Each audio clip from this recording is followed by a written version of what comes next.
Assalamualaikum warahmatullahi wabarakatuh teman-teman. Selamat datang di Al-Fatih Channel. Belajar dan bermain bersama kami. Alhamdulillah, pada kesempatan kali ini kita akan belajar bersama-sama mengenai tajwid untuk anak-anak dan pemula. Apa itu hukum tajwid, kemudian hukum mempelajari tajwid, dan hukum membaca Al-Quran menggunakan tajwid. Arti tajwid bisa dilihat dari dua sisi. Sisi yang pertama, tajwid menurut bahasa adalah jawwada yujawwidu tajwidan, yang berarti bagus atau baik, atau lebih dikenal dengan arti memperbaiki atau hasana yuhasinu tahsinan, yaitu memperbaiki itu, membaguskan. Nah, karena tajwid selalu berkaitan dengan bacaan Al-Quran, maka adik-adik, teman-teman, kita pahami bersama kata tajwidan yang berarti memperbaiki bacaan-bacaan kita ketika kita membaca Al-Quran. Adapun secara istilah, tajwid berarti ikhraju kulli harfin mim makhrajihi ma'a i'ta'ihi haqqahu wa mustahaqqahu, yang artinya mengeluarkan setiap huruf dari tempat keluarnya atau makhrajnya dengan memberikan setiap hak dan mustahak hurufnya. Di sini ada kata makhraj. Makhraj adalah tempat keluarnya huruf. Dalam Al-Quran atau dalam ilmu tajwid itu lebih dikenal dengan sebutan makhraj. Jadi, secara istilah yang disebut dengan tajwid adalah kita membaca huruf-huruf hijaiyah, kita mengeluarkan dari tempat keluarnya sesuai dengan kaidahnya, sesuai dengan asal tempat keluar hurufnya, dan memberikan hak dan mustahak hurufnya. Teman-teman ada yang tahu apa itu hak dan mustahak huruf? Lebih detailnya tentang hak dan mustahak huruf, insya Allah akan kita pelajari dalam bab sifatul huruf, juga dalam makharijul huruf. Tapi sedikit gambaran bagi adik-adik semua, hak dan mustahak huruf salah satunya adalah tafkhim wa tarqiq, tebal dan tipisnya pengucapan huruf. Kemudian ada sifat-sifat seperti qalqalah, istiqalah, sofir, dan lain-lainnya. Itu yang disebut dengan hak dan mustahak hurufnya. Kita sudah tahu tajwid secara bahasa, juga secara istilah. Jadi kesimpulannya yang disebut dengan tajwid itu apa adik-adik semua? Lalu kita akan mempelajari bersama hukum mempelajari ilmu tajwid. Ada yang tahu nggak hukum daripada mempelajari ilmu tajwid itu sendiri?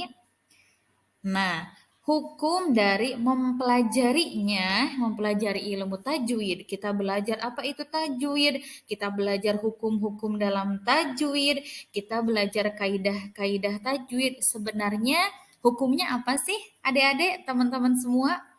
Jadi, hukum mempelajari tajwid adalah fardu kifayah. Apa itu fardu? Fardu itu sesuatu yang menjadi wajib bagi kita lakukan. Jika kita tidak melakukannya, maka dosa. Namun, fardu kifayah adalah definisi artinya tidak menjadi dosa kepada kita apabila sudah ada yang mengerjakannya. Kurang lebih sama halnya ini dengan sholat jenazah, di mana apabila dalam satu kampung, dalam satu kaum sudah ada beberapa jamaah yang mengerjakannya, maka tidak dosa bagi yang tidak mengerjakannya. Sama dengan mempelajari ilmu tajwid ini, karena hukumnya fardu kifayah, maka semisal adik-adik di satu madrasah ada 10 orang. Ternyata 5 di antaranya sudah mempelajari atau sedang mempelajari ilmu tajwid, maka tidak jadi dosa bagi 5 orang lainnya yang tidak mengerjakan. Karena hukum daripada mempelajari ilmu tajwid adalah fardu kifayah. Paham ya sampai sini adik-adik semua?